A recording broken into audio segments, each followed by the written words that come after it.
जय मसीह की।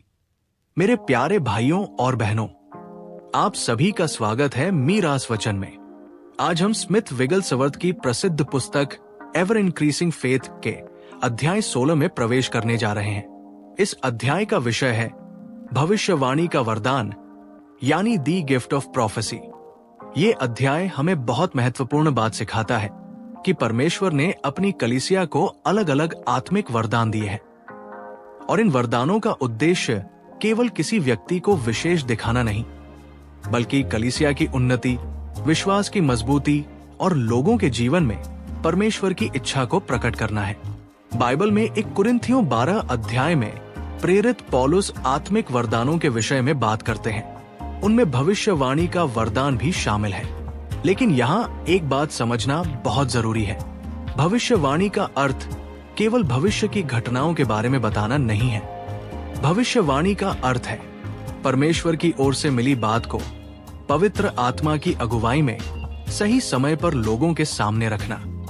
ये बात किसी व्यक्ति को उत्साहित कर सकती है, उसे सांत्वना दे सकती है, उसे सही दिशा दिखा सकती है और उसके विश्वास को मजबूत कर सकती है। स्मिथ विगलस्वर्थ बताते हैं कि सच्ची भविष्यवाणी के द्वारा लोगों के जीवन में शांति, सामर्थ्य और आत्मिक उन्नति आनी चाहिए। यदि कोई बात लोगों को परमेश्वर से दूर ले जाए, डर और भ्रम पैदा करे या बाइबल के सत्य के विरुद्ध हो, तो हमें उसे बहुत सावधानी से परखना चाहिए, क्योंकि हर आत्मिक आवाज परमेश्वर की आवाज नहीं होती। बाइबल हमें सिखाती है कि आत्माओं को परखना चाहिए। 1 यूहन्ना 4:1 में हमें चेतावनी दी गई है कि हर आत्मा पर विश्वास न करें, बल्कि ये जांचें कि वे परमेश्वर की ओर से हैं या नहीं। इसलिए जब कोई व्यक्ति भविष्यवाणी करता है तो केवल इसलिए उसकी बात स्वीकार नहीं कर लेनी चाहिए कि उसने कहा है कि उसे परमेश्वर की ओर से संदेश मिला है। परमेश्वर का वचन हमारी कसौटी है। जो बात बाइबल के सत्य के विरुद्ध है वो परमेश्वर की ओर से नहीं हो सकती। अब लेखक एक बहुत महत्वपूर्ण बात बताते हैं। हमारे पास परमेश्वर का लिखा हुआ वचन है। फिर प्रश्न उठ सकता है कि हमें भविष्यवाणी की आवश्यकता क्यों है? इसका उत्तर ये है कि पवित्र आत्मा आज भी हमारे जीवन में कार्य करता है। वो हमें परमेश्वर के वचन को समझने में सहायता करता है। वो हमें सही समय पर सही बात याद दिलाता है। वो हमारे हृदय को प्रोत्साहित करता है और हमें परमेश्वर की इच्छा में आगे बढ़ने के लिए प्रेरित करता है। लेकिन हमें हमेशा याद रखना चाहिए कि भविष्यवाणी कभी भी बाइबल के स्थान पर नहीं आ सकती। भविष्यवाणी हमें बाइबल से दूर नहीं करेगी, बल्कि हमें बाइबल के और करीब लाएगी। स्मिथ विगलस्वर्थ एक घटना का वर्णन करते हैं जिसमें 2 युवा लड़कियां परमेश्वर की सेवकाई के लिए आगे बढ़ना चाहती थी। उनके जीवन में कुछ ऐसी आवाजें और परिस्थितियां आई जिन्होंने उन्हें गलत दिशा में ले जाने की कोशिश की। ये घटना हमें एक बहुत गंभीर शिक्षा देती है। हर आवाज को परमेश्वर की आवाज समझ लेना खतरनाक हो सकता है।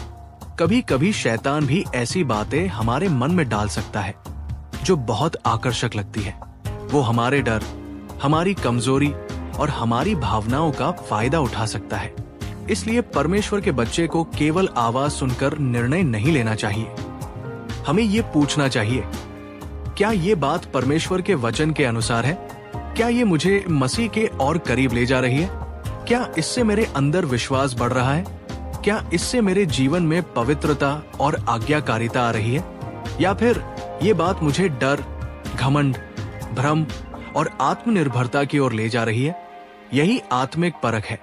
लेखक आगे बताते हैं कि सच्ची भविष्यवाणी का केंद्र यीशु मसीह होना चाहिए।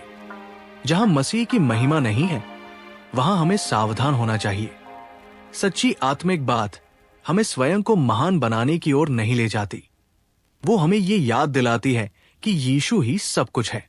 हमारे जीवन में जो भी वरदान है वो परमेश्वर की ओर से है। हमारे अंदर जो भी सामर्थ है वो परमेश्वर की सामर्थ है, और जो भी आत्मिक फल दिखाई देता है उसका श्रेय परमेश्वर को ही जाना चाहिए। इसलिए यदि किसी व्यक्ति को भविष्यवाणी का वरदान मिला है तो उसे नम्र रहना चाहिए।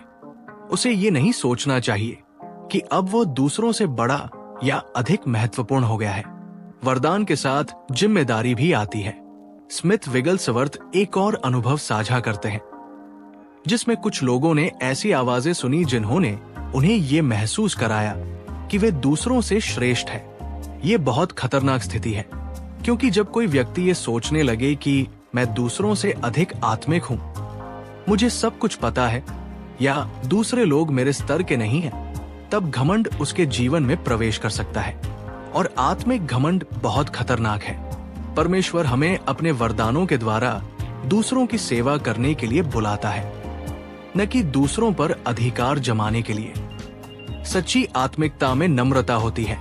सच्चा वरदान लोगों को ऊपर उठाता है, स्वयं को नहीं। अब लेखक हमें भविष्यवाणी के विषय में एक और महत्वपूर्ण शिक्षा देते हैं। हमें केवल इसलिए भविष्यवाणी के पीछे नहीं भागना चाहिए कि हमें कोई विशेष संदेश सुनने को मिल जाए। कुछ लोग हर परिस्थिति में कोई भविष्यवाणी सुनना चाहते हैं। वे परमेश्वर के लिखे हुए वचन को पढ़ने और उस पर विश्वास करने के बजाय लगातार किसी व्यक्ति से विशेष संदेश की प्रतीक्षा करते रहते हैं। लेकिन परमेश्वर ने हमें अपना वचन दिया है।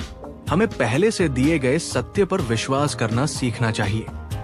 बाइबल हमारे विश्वास की नींव है। भविष्यवाणी उस नींव को मजबूत कर सकती है, लेकिन उसकी जगह नहीं ले सकती। इसलिए जब हम कोई भविष्यवाणी सुने तो उसे तुरंत स्वीकार करने के बजाय प्रार्थना करें, वचन में देखें और पवित्र आत्मा से मार्गदर्शन मांगे। लेखक अंत में हमें एक बहुत सुंदर बात की ओर ले जाते हैं। परमेश्वर चाहता है कि हमारा जीवन लगातार उसकी इच्छा में आगे बढ़ता जाए। जैसे जैसे हम परमेश्वर के करीब आते हैं, वैसे वैसे हमारे अंदर आत्मिक समझ बढ़ती है। हम परमेश्वर की आवाज को पहचानना सीखते हैं। हम उसके वचन को समझना सीखते हैं। हम ये पहचानना सीखते हैं कि कौन सी बात हमें मसीह की ओर ले जा रही है और कौन सी बात हमें गलत दिशा में ले जा रही है। ये आत्मिक परिपक्वता है। हमें केवल वरदान नहीं चाहिए, हमें वरदान देने वाले परमेश्वर को जानना चाहिए। हमें केवल सामर्थ नहीं चाहिए, हमें सामर्थ के स्रोत पवित्र आत्मा के साथ संबंध चाहिए। और सबसे बढ़कर हमें अपने जीवन में यीशु मसीह की महिमा चाहिए। मेरे प्यारे भाइयों और बहनों, इस अध्याय से हम कुछ महत्वपूर्ण बातें अपने जीवन में लेकर चल सकते हैं।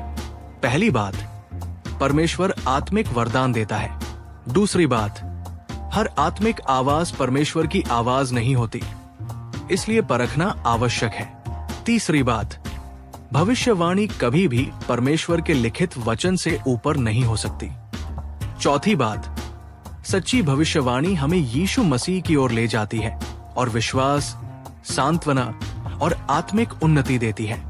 और पांचवी बात, परमेश्वर के वरदानों के साथ हमेशा नम्रता और जिम्मेदारी होनी चाहिए। मेरे प्यारे दोस्तों, याद रखिए, परमेश्वर की ओर से आने वाली हर बात हमें मसीह के करीब ले जाती है। इसलिए अपने विश्वास को केवल अनुभवों पर नहीं, बल्कि परमेश्वर के जीवित वचन पर स्थापित कीजिए। पवित्र आत्मा की अगुवाई में चलिए, प्रार्थना में बने रहिए और अपने जीवन में यीशु को सबसे ऊपर रखिए।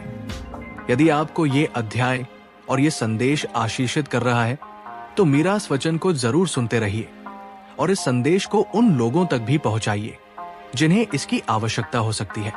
परमेश्वर आपको अपने वचन में बढ़ाएं, आपके विश्वास को मजबूत करें और आपको अपनी इच्छा के अनुसार उपयोग करें। जय मसीह की। परमेश्वर आपको आशीष दे।